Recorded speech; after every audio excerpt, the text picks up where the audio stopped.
You know what? Hindi lahat ng blessings ay puro pera lang.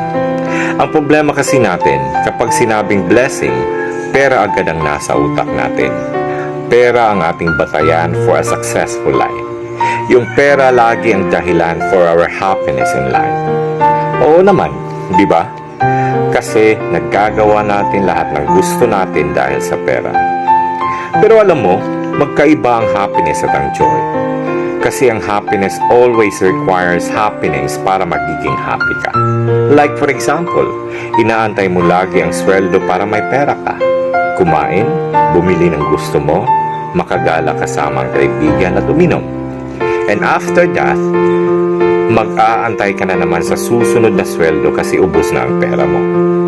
Feeling empty na naman ang pakiramdam mo. Samantalang yung joy, iba. Kasi it's a state of being. It's a fulfillment, contentment.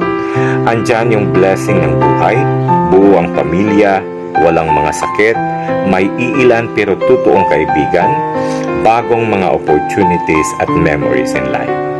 And that's life, more than just money.